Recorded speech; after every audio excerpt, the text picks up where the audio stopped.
This 700-gram beast could survive an apocalypse. It can operate between -30 and 55 degrees, and it also includes a battery that can last up to 57 days on standby. This is the Ulefone Armor 33 Pro. It's like a Swiss Army knife.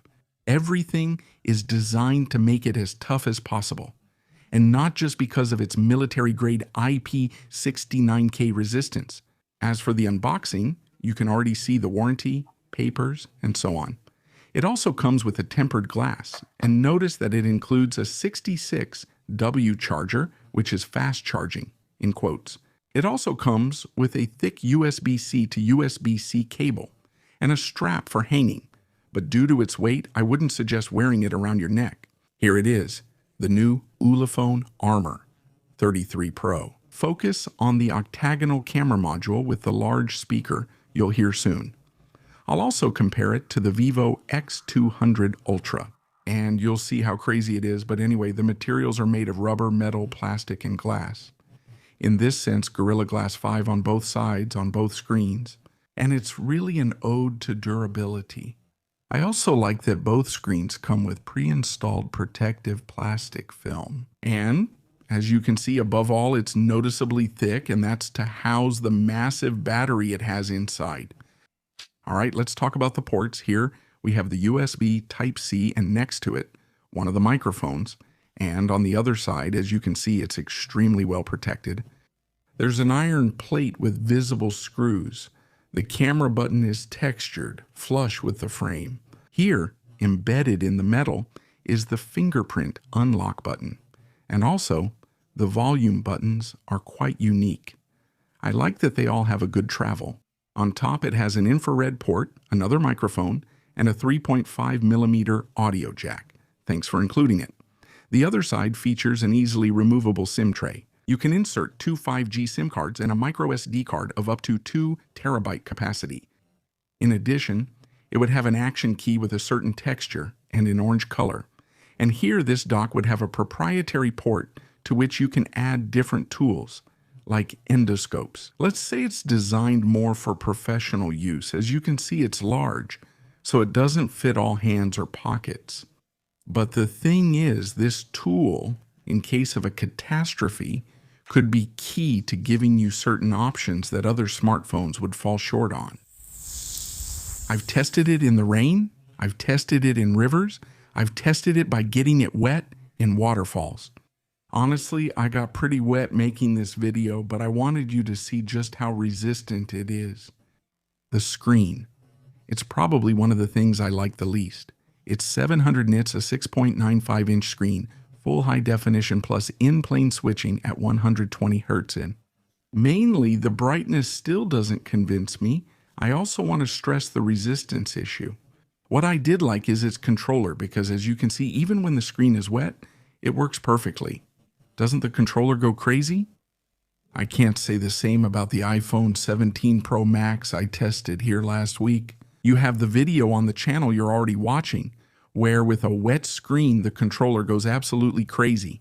And it's an iPhone that just came out on the market right now. The most expensive 2 TB version can cost nearly 2,500 euros, making it several times pricier than the Ulefone Armor 33 Pro. And, as you can see, even its secondary screen has a much better controller than the iPhone 17 Pro Max, because it's a screen that doesn't go crazy when it's wet either. Screen customization is good, and you can pick the refresh rate.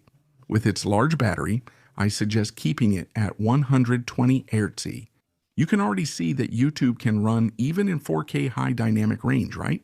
However, the panel isn't one of the best I've seen, especially for consuming multimedia. The reflections and viewing angles aren't the best I've seen, possibly due to the protective plastic film. I understand this smartphone targets a niche market and mainly emphasizes durability. If a catastrophe like the Spain blackout happened, it's essential to have a good speaker. In this case, not only does it light up with an LED ring, but this smartphone also has a 3.5mm audio jack, so you can listen to frequency modulation radio. It has a hi-fi mode that I recommend you turn on because it enhances the sound a bit. The speaker can play very loud sounds and lets you listen to the radio without internet. Note that the LED halo around the speaker is configurable in various ways. But I don't like that the software is still in English. I hope the people at Ulefone update it and make it available in Spanish, but check this out.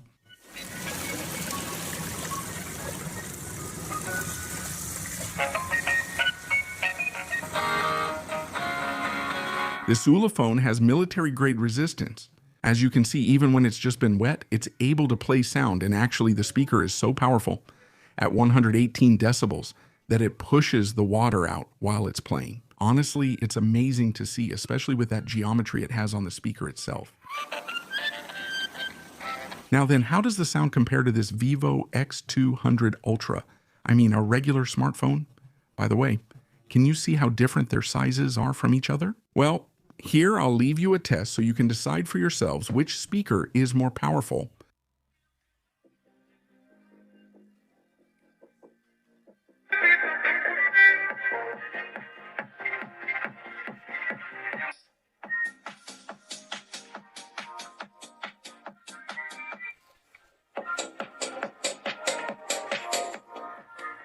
It's truly massive, especially the battery, which is what I liked most about this smartphone. It's 25,500 milliamp hours. Did you catch that? Fast charging is quoted at 66 watts. Battery safety features are limited and there's no wireless charging, but it works as a power bank. With a cable, you can charge any device and the battery can last up to 10 days with normal use and up to 57 days on standby, which is definitely a safety net in case of a disaster. Let me mention something that pleasantly surprised me, the cameras. The main and ultra wide-angle cameras are 50 megapixels. The night vision is 64 megapixels, and the selfie camera is 32 megapixels. I like that it has high dynamic range and many options. As you've seen, most rugged phones I've tested, I've tried quite a few, didn't have high dynamic range. In Pro mode, exposure extends to 16 seconds, which is uncommon for this smartphone type. Let's look at the samples.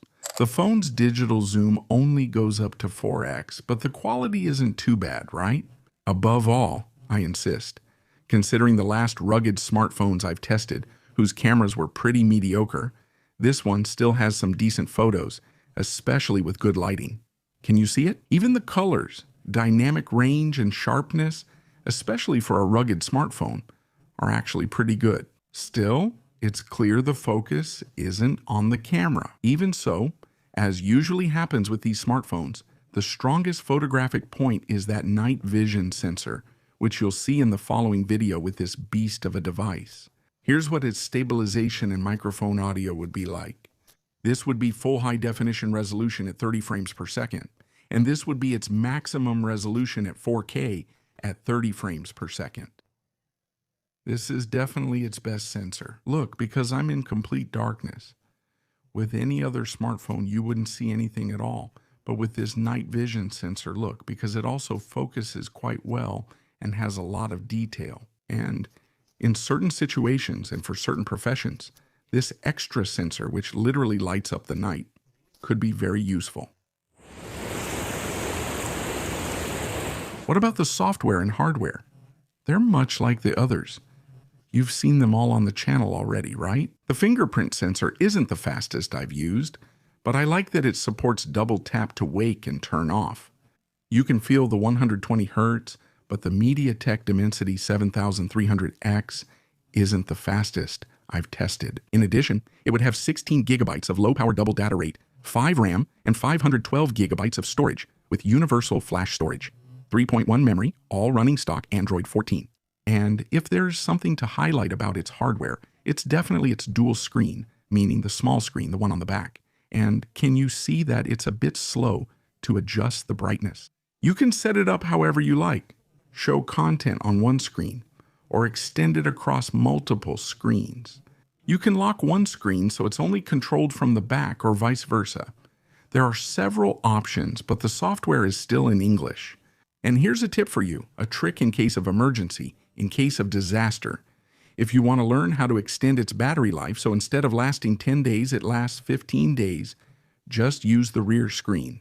Why? It's smaller at 3.4 inches, has a lower 60 Hz refresh rate, and a 960 by 412 pixel resolution, also using in-plane switching technology.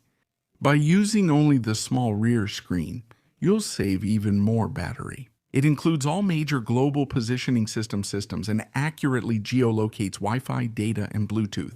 They've worked well for me, and the vibration motor is strong. The processor isn't the fastest I've tried, but it's fine for everyday apps. You can play games without issues. I haven't noticed it overheating. You can also play on the small screen, and that way, you'll make the huge speaker sound forward and clear. Let's discuss the Ulefone Armor 33 Pro's price. It was 553.87 euros in the official store, but now it's available for 499.22 euros. Without a doubt, you need to know what you're buying. This isn't a regular smartphone, especially considering its weight.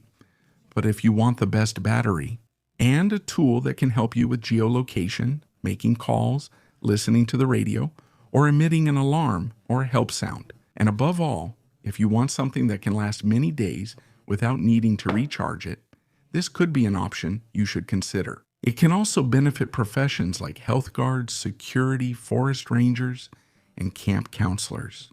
If you have questions, leave them in the comments. The purchase link is in the video description.